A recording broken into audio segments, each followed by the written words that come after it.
नमो वाग्देव्यै। आप सभी का स्वागत संस्कृत संगम चैनल में। हम लोग दर्शन के इकाई में तर्क संग्रह पढ़ रहे थे। तर्क संग्रह में हम लोग एक नए तरीके से पढ़ रहे हैं। पहला जो वीडियो नहीं देखे वह देख लीजिए, उसमें बताया गया तर्क संग्रह किसको कहेंगे, तर्क शब्द का अर्थ क्या है। हम लोग प्रश्न के माध्यम से पूरी तर्क संग्रह समाप्त कर रहे हैं, जिसमें से 20 प्रश्न हो चुके हैं। ऐसा नहीं कि प्रश्न के माध्यम से हमारा कोई मूल यह छूट जाएगा, पूरा मूल के साथ हम लोग यह तर्क संग्रह एक एक शब्द का अर्थ जानते हुए पढ़ रहे हैं। आज नंबर है 21 नंबर प्रश्न का, तो आइए देखते हैं। तो प्रश्न आपके सामने रहा, गंधस्य किम लक्षणम कति विधस्य सह। गंध हम कहेंगे किसको और यह कितने प्रकार का होता है। तो इसमें कहते हैं घ्राण ग्राह्यो गुणो गंधा। घ्राण मतलब नासिका से जो ग्रहण करते हैं वह क्या कहलाता है, गंध कहलाता है। अब इसके बाद सा द्विविधा, वह दो प्रकार का होता है। कौन सा, सुरभि असुरभिश्च। सुरभि मतलब सुगंध और असुरभिश्च मतलब दुर्गंध, इसीलिए उसमें नई समास हो गया, आ लग गया तो मतलब दुर्गंध। जो सुरभि नहीं है, जो सुगंधित नहीं है तो दुर्गंधित हुआ, है ना। तो गंध कितने प्रकार का हुआ, दो प्रकार का, एक सुरभि एक असुरभि। सुरभि मतलब सुगंध, असुरभि मतलब दुर्गंध। यह कहाँ पर पाया जाता है, तो पृथ्वी मात्र वृत्ति ही, यह पृथ्वी में पाया जाता है। ठीक है। अब रहा 22 नंबर प्रश्न, स्पर्शस्य किम लक्षणम केच भेदाः। स्पर्श का लक्षण क्या है और यह कितने प्रकार का होता है। तो इसमें कहते हैं त्वाग इंद्रिय मात्र ग्राह्यो गुण स्पर्श। त्वाग इंद्रिय मतलब जो यह चमड़ी आपको दिखाई पड़ रही है, जो स्किन है, इसको क्या कहा, त्वाग इंद्रिय से जो ग्रहण होता है, जो स्पर्श ये ग्रहण होता है, इसको क्या कहते हैं, तो ये स्पर्श। सच दुविधा, और वह दो प्रकार का होता है। कौन कौन सा, शीतोष्णानुष्णा शीत भेदात। एक शीत, दूसरा उष्ण और तीसरा अनुष्णा शीत के भेद से स्पर्श तीन प्रकार का हो गया। इसके बाद कहते हैं ये कहाँ कहाँ पाया जाता है, तो पृथिव्यप तेजो वायु वृत्ति ही। पृथ्वी और जल तेज वायु में यह पाया जाता है स्पर्श। तत्र शीतो जले, और जल में कैसा पाया जाता है, शीत पाया जाता है। उष्णस तेजसी, और तेज में उष्ण पाया जाता है। और अनुष्णा शीतः पृथ्वी वायु, और अनुष्णा शीत कहाँ पर पाया जाता है, तो पृथ्वी और वायु में पाया जाता है। इसके बाद 23 नंबर प्रश्न कहते हैं रूपादि चतुष्टयम कुत्र पाकजम अपाकजम व। रूपादि जो चतुष्टय हैं कहाँ पर पाकज है और कहाँ पर अपाकज है। रूपादि चतुष्टय में कौन कौन से आते हैं, इसमें लिखा हुआ देखिए, रूप रस गंध स्पर्श। रूपादि चतुष्टय में कौन कौन से, रूप रस गंध स्पर्श। अब इसके विषय में कहते हैं रूपादि चतुष्टयम पृथिव्याम पाकजम अनित्यम च। जो रूप रस गंध स्पर्श हैं वह पृथ्वी में पाकज तथा अनित्य हैं। अब आगे क्या कहे, अन्यत्र अपाकजम नित्यम अनित्यम च। और अन्यत्र इससे भिन्न जल तेज तथा वायु में रूपादि चारों गुण अपाकज एवं अनित्य दोनों प्रकार के हैं। फिर इसके बाद कहते हैं नित्यगतम नित्यम। नित्यगत अर्थात जलादि परमाणुओं में रहने वाले रूपादि नित्य हैं।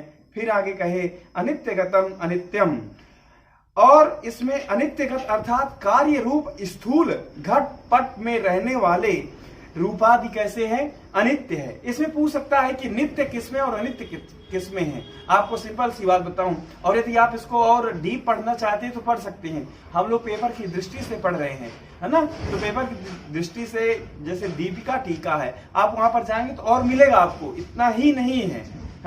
तो आपको सामान्य यही जानना है कि कहां पर नित्य है और कहां पर अनित्य है। जैसे कि यहाँ पर बताया जलादि परमाणुओं में रहने वाले रूपादि नित्य हैं और कार्य रूप स्थूल घट पट में रहने वाले रूप जो है वह अनित्य है। अब 24 नंबर प्रश्न रहा, उसमें प्रश्न क्या है आपका, संख्यायाः किम लक्षणम कुत्र च सा वर्तते। संख्या का लक्षण क्या है और वह कहां पर रहता है ना। तो इसमें कहते हैं एकत्वादि व्यवहार हेतु हो।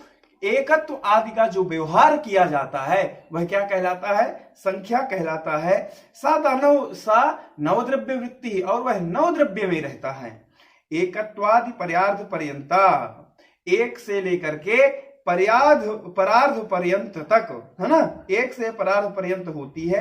एकत्व नित्यम अनित्यम च, और जो एकत्व संख्या है वह नित्य भी है और अनित्य भी है। ध्यान देना है, जो एकत्व के लिए बात यहां पर कह रहा है वह नित्य भी है और अनित्य भी है।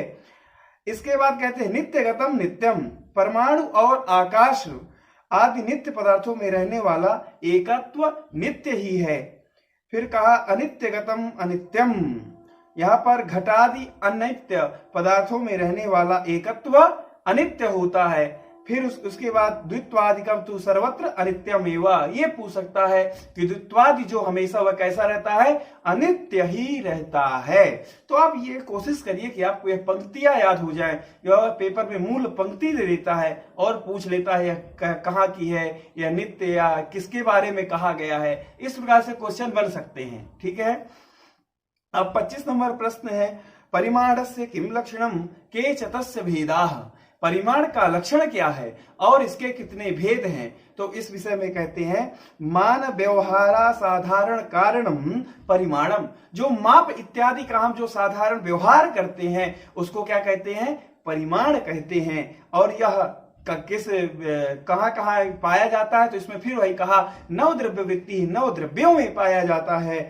तत्चतुर्विधम, और यह 4 प्रकार का होता है। कौन कौन से पूछ सकता है कि परिमाण से कति भेदाः, है ना, तो आपको क्या बताना, 4 प्रकार के होते हैं। कौन कौन से, अणु महत् दीर्घम ह्रस्वम चेति, अणु महत् दीर्घ और ह्रस्व के भेद से यह 4 प्रकार का परिमाण होता है।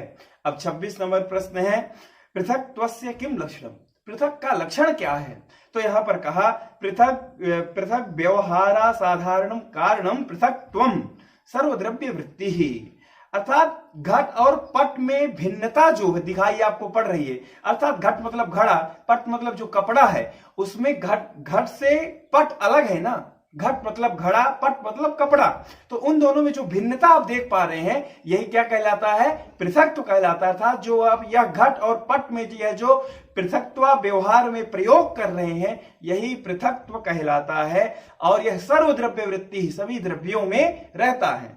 इसके बाद 27 नंबर प्रश्न है, संयोगस्य किम लक्षणम, आपने पृथक्त्व तो बता दिया, अब ये बताइए संयोग किसको कहेंगे। तो इसमें कहा संयुक्त व्यवहार हेतु संयोगः, अर्थात संयुक्त व्यवहार ज्ञान में जो हेतुभूत गुण है उसको क्या कहते हैं, संयोग कहते हैं। संयोग मतलब आप जोड़ते हैं ना, जुड़ना, संयोग मतलब जुड़ना। अब उसमें यह कहां पाया जाता है, तो सर्वद्रव्य वृत्ति ही, यह सभी द्रव्यों में पाया जाता है। स्पष्ट है।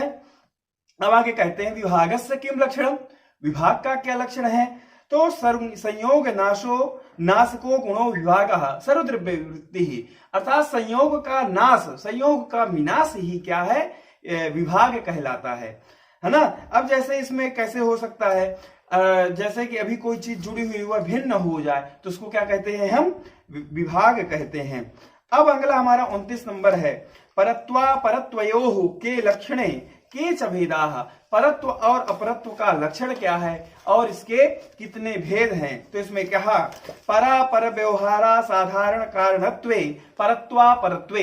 तो आपको इसमें 2 चीज समझना है, पर और अपर क्या कहलाता है। तो पर मतलब दूर कहलाता है और अपर मतलब पास कहलाता है। तो यहाँ पर क्या है, परापर व्यवहारा असाधारण कारणत्वे परत्वा परत्वे, अर्थात पर और अपर अर्थात दूर और पास के व्यवहार ज्ञान का असाधारण कारण ही परत्व एवं अपरत्व कहा जाता है। अब इसके बाद यह कहां पाया जाता, तो इसमें कहा पृथिव्यादि चतुष्टय मनोवृत्ति, यह पृथ्वी जल तेज एवं वायु नामक द्रव्यों में पाया जाता है। और यह कितने प्रकार का होता है, तो कहा तेज द्विविधे, यह 2 प्रकार का होता है। कौन कौन सा, दिक्कृते और कालकृते चेति, एक दिक्कृत और कालकृत। दूरस्थे दिक्कृतम परत्वम, दूरस्थ में जो परत्व है वह कैसा कहलाएगा, दिक्कृत। और समीपस्थे दिक्कृतम अपरत्वम, और जो समीप में दिक्कृत है वह अपरत्व कहलाएगा।